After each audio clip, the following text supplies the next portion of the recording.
اس ملک میں جب ڈنڈا چلے گا، عدالتوں کو خاموش کرا دیا جائے گا، تو یہ ملک ترقی کرنا شروع ہو جائے گا۔ السلام علیکم، میں ہوں فیصل تارڑ، خیبر پختونخوا ہاؤس اسلام آباد کے اندر موجود ہوں، اور آج یہاں پر تقریباً 1.5 گھنٹے کی ایک بہت بڑی پریس کانفرنس ہوئی ہے، جس کے اندر اہم ترین چیزیں سامنے رکھی گئی ہیں۔ سلمان اکرم راجہ صاحب اس پریس کانفرنس کے اندر موجود تھے، اسد کیسر صاحب بلوچستان سے، ثناء اللہ بلوچ صاحب، اور اسی طرح سے سابق گورنر سندھ زبیر عمر صاحب اور تیمور ظفر جھگڑا صاحب اس پریس کانفرنس کے اندر موجود تھے۔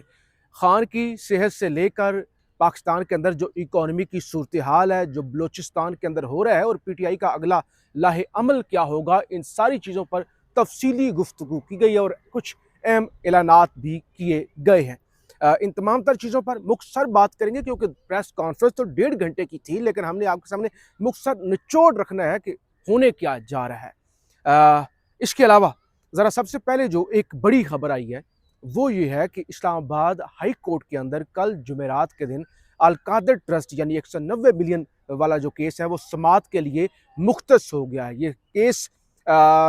لگا تھا تقریباً 1 سال سوا سال کے بعد، اور اس کے بعد پی ٹی آئی کے وکلاء نے اجازت مانگی تھی کہ ہمیں خان سے ملاقات کروائی جائے، پھر ملاقات نہیں ہو پا رہی تھی، پھر سلمان صفدر صاحب ملاقات کرنے کے لیے گئے بھی تھے، ان کی ملاقات ہو گئی تھی۔ اس کے بعد اسلام آباد کے اندر جب مذاکرات شروع ہوئے تھے اور سماعت نہیں ہو سکی، پھر دوبارہ مذاکرات کے دوسرے راؤنڈ کی وجہ سے اسلام آباد کو تقریباً 1 ہفتے سے زائد عرصے تک بند رکھا گیا، اور دوبارہ سماعت جو ہے وہ ملتوی ہو گئی تھی۔ اب کیونکہ اسلام آباد ہائی کورٹ کے اندر جو ججز ہیں اور ججز سے بھی نمٹ لیا گیا ہے، ان کا بھی ٹرانسفر تبادلہ شبادلہ ہو گیا ہے، لہٰذا اب کل صبح اسلام آباد ہائی کورٹ کے اندر کیس کی سماعت ہونے جا رہی ہے، اور پی ٹی آئی کی جانب سے کال دے دی گئی ہے کہ تمام ایم پی ایز، تمام ایم این ایز اور تمام سینیٹرز اور ورکر جو ہیں وہ کل اسلام آباد ہائی کورٹ کے باہر پہنچے۔ یہاں پہ صحافیوں نے ابھی سلمان اکرم راجہ صاحب سے یہ سوال بھی کیا کہ اگر ظاہر ہے کل سماعت ہے اور بڑا اہم کیس ہے، تو اگر لوگ نہیں آتے اس سماعت کے اندر، یا آپ کے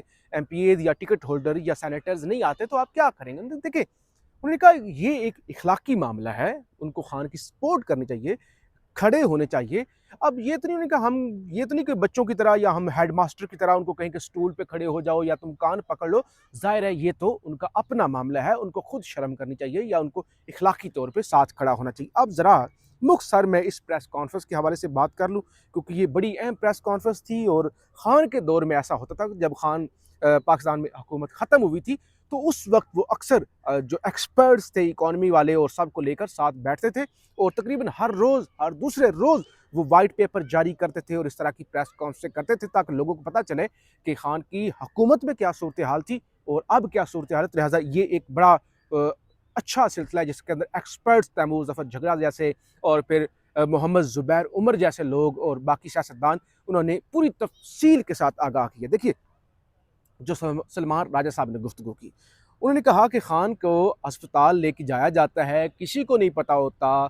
نہ فیملی کو پتہ ہوتا ہے، اچانک لے کے چلے جاتے ہیں آدھی رات کے وقت، کیا ہو رہا ہے ان کی صحت کے ساتھ کیا نہیں ہو رہا۔ انہوں نے کہا ہمیں اس حوالے سے کوئی پتہ نہیں ہے، اور یہ طبی دہشت گردی ہے اور ہم احتجاج کریں گے۔ انہوں نے کہا یہ جو اور بہت جلد یہ جو خان کے ساتھ ہو رہا ہے اس کے خلاف ہم احتجاج کریں گے، اور بہت جلد آپ کو یہ احتجاج ہوتا ہوا بھی نظر آئے گا، اور ہم یا آفریدی صاحب جو چیف جسٹس ہے سپریم کورٹ سے، کہ ان سے بھی اپیل کرتے ہیں کہ وہ اس سارے معاملے کو دیکھیں۔ اسد کیسر صاحب نے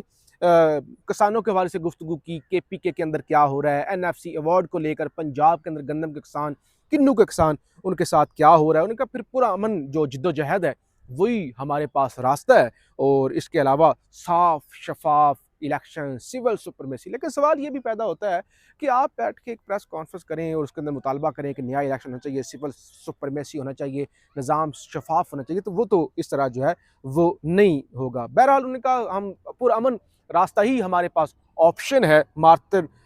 باچا خان نے بھی اور پھر جو ہے وہ باقی جتنے بھی لوگ ہیں دنیا کے اندر، انہوں نے پرامن جد و جہد کے ذریعے ہی کامیابی حاصل کی ہے۔ ایون ایران کے اندر امام خمینی کی جو جد و جہد تھی وہ بھی پرامن تھی۔ بہرحال جو محمد زبیر صاحب نے 10 نکات پیش کیے اور اس پر مفصل گفتگو کی، اب آپ ان ساری چیزوں پر بات چیت کرنا شروع کریں تو آپ شاید بور ہو جائیں گے، کہ میں بتانا شروع کر دوں کہ انہوں نے ٹیکسیشن کے حوالے سے کیا، انہوں نے سولر کے حوالے سے کیا بات کی، انہوں نے مہنگائی کے حوالے سے بات کیا کی، مختصر ون لائنر آپ کے سامنے رکھ دیتا ہوں کیونکہ بہت زیادہ لوگ نہیں انٹرسٹڈ ہوتے نا ان چیزوں کے اندر. ون لائنر یہ ہے، انہوں نے کہا کہ اپریل 2022 کے اندر خان کی حکومت ختم ہوئی تھی، آج اپریل 2026 ہے، 4 سال گزر گئے خان کی حکومت کو. اگر آپ نے معیشت کو بہتر کرنا ہوتا اور اگر بہتری آپ اتنے جوگے ہوتے تو ان 4 سالوں میں آپ کر لیتے. آج پاکستان میں بجلی سب سے زیادہ لوڈ شیڈنگ، حالانکہ پاکستان سب سے زیادہ بجلی بنا رہا ہے، سب سے مہنگی بجلی پاکستان کے اندر، سب سے زیادہ ٹیکس پاکستان کے اندر، سب سے مہنگا پیٹرول پاکستان کے اندر، اور سب سے زیادہ غربت جو ہے وہ بھی پاکستان کے اندر ہے. بہرحال یہ صورتحال ہے. ابھی جو ہے وہ سلمان اکرم راجہ صاحب پریس کانفرنس کر کے باہر نکلے تو پھر دوبارہ صحافیوں نے انہیں گھیر لیا اور ان کو پینک کرنے کی بھی کوشش کی اور ان سے بار بار سوال پوچھے کہ آپ لاہ عمل کب دیں گے، آپ کال کب دیں گے، آپ سڑکوں پر کب نکلیں گے، آپ اسلام آباد لانگ مارچ کب لے کے آئیں گے، آپ خان کو رہا کب کروائیں گے، آپ خان کو جیل سے کب نکالیں گے. خان آپ کی طرف دیکھ رہا ہے، لوگ آپ کی طرف دیکھ رہے ہیں، ورکر مطالبہ کر رہا ہے. لیکن سلمان اکرم راجہ صاحب نے، جو ان کا ون لائنر تھا، انہوں نے کہا بھائی اس طرح کچھ بھی نہیں ہوگا، اس طرح کی کوئی تحریک، کوئی احتجاج نہیں ہوگا. ایسا نہیں ہو سکتا کہ ہم 20-30 ہزار لوگ لے کے آئیں اور ایک شہر کا گھیراؤ کر لیں اور ہم سمجھے کہ ہم کامیاب ہو جائیں گے، اور اس طرح کچھ بھی نہیں ہوگا. اگر کروڑوں لوگ آئیں، کروڑوں لوگ سڑکوں پر نکلیں اپنی مدد آپ کے تحت، تو پھر ہی نظام کی تبدیلی ہو سکتی ہے، پھر ہی ملک کے اندر انقلاب آ سکتا ہے. ادروائز انہوں نے کہا کہ کوئی پاکستان کے اندر انقلاب نہیں آئے گا اور کوئی ہم اس طرح کی کال نہیں دینے جا رہے کہ 10-20 ہزار لوگ سڑکوں پر نکلیں اور وہ اسلام آباد کا گھیراؤ کر لیں یا اسلام آباد کے اندر لانگ مارچ کریں، کروڑوں لوگ آ جائیں تو پھر تبدیلی ممکن ہے. بہرحال یہ صورتحال ہے. ابھی ثناء اللہ بلوچ صاحب نے جو بلوچستان کے تناظر میں گفتگو کی ہے، المیہ یہ ہے کہ اسلام آباد سے یا پورے ملک سے بلوچستان کا جو ایشو ہے اس پر بات ہی نہیں ہوتی. تو وہ بھی مختصر ذرا آپ کے سامنے رکھنے ہیں، فیڈ بیک ضرور دیجیے گا. پاکستان آبنائے ہرمز کے دہانے پر میناب گاؤں میں جہاں پر پہلی بمباری ہوئی، 160 کے قریب بچیاں مری تھی، بچے، اس سے لے کر یہاں تک اس پورے خطے میں آپ بلوچستان کو اتنا غیر سنجیدہ لے رہے ہیں. آپ بلوچستان کی رینٹا اسمبلیاں بنا رہی ہیں، رینٹا چیف منسٹر بنا رہے ہیں. بلوچستان کے اندر کرپشن اتنی دڑادڑ ہو رہی ہے، جن لوگوں نے 70-80 کروڑ روپے میں 1 ارب روپے میں صوبہ اسمبلی کی نشستیں خریدی ہوں، سینٹ کی نشستیں خریدی ہوں، قومی اسمبلی کی نشستیں خریدی ہوں، 10-12 ارب روپے میں وزارت اعلیٰ کی کرسی خریدی جا رہی ہو. اب ایک نیا اور بھی بولی آنے والا ہے، کوئی نیا اور وزیر اعلیٰ بڑی بولی دے کے آ جائے گا. آپ نے ایک صوبے کو نیلام گر بنا دیا ہے. اس کے معدنیات کے حوالے سے لوگوں کی پالیسیاں جو ہے، لوگوں کی رضامندی، لوگوں کی رائے، آئین اور قانون کے احترام کے تحت جو پرٹیکولرلی 2010 میں 18ویں ترمیم آئی، اس کے تحت آپ آئین کا احترام نہیں کرتے. آپ بڑی بڑی کمپنیوں کو صرف کچھ مفادات کی خاطر دے رہے ہیں، اور اس کا نتیجہ کیا نکلا ہے؟ آج ریکو دک کے حوالے سے بڑی باتیں ہو رہی تھی، لیکن آپ بلوچستان کے سیاسی مسئلے کو حل نہ کر پائے، جس کی وجہ سے ریکو دک نے بھی سونے اور چاندی کے اس بڑے ذخیرے منصوبے، جس پہ بلین آف ڈالرز کی جو ہیں ہمیں فینسی جو پرومسز کی جا رہے تھے، انہوں نے بھی اپنا پروجیکٹ 2027 تک کیپ کر دیا ہے اور یہ 2030 تک کیپ ہوگا. اسی طرح بلوچستان کے معدنیات، ریئر ایلیمنٹس جو بیگوں میں واشنگٹن میں لوگوں کو دکھائے جا رہے تھے، وہ بلوچستان کے اندر بلوچستان کے عوام کو آئینی طور پر، سیاسی طور پر، معاشی طور پر، معاشرتی طور پر اور عدالتی طور پر انصاف دیے بغیر وہ پتھر بیگ میں تو آپ لے جا سکتے ہیں، لیکن آپ پاکستان کی ترقی کے لیے، بلوچستان کی ترقی کے لیے، اس خطے کی ترقی کے لیے استعمال نہیں کر سکتے. بلوچستان کے اندر ریاست کے ساتھ شہریوں کا تعلق ختم ہو گیا ہے. ریاست کا احترام، ریاست کی جائزیت، ریاست کے ساتھ لوگوں کا تعلق داری، ریاست پر اعتماد، یہ تمام چیزیں ختم ہو گئی ہیں. پولیٹیکل سائنس میں اس کو کہتے ہیں کولیپس آف دا اسٹیٹ، یعنی ریاست کا انہدام ہو چکا ہے.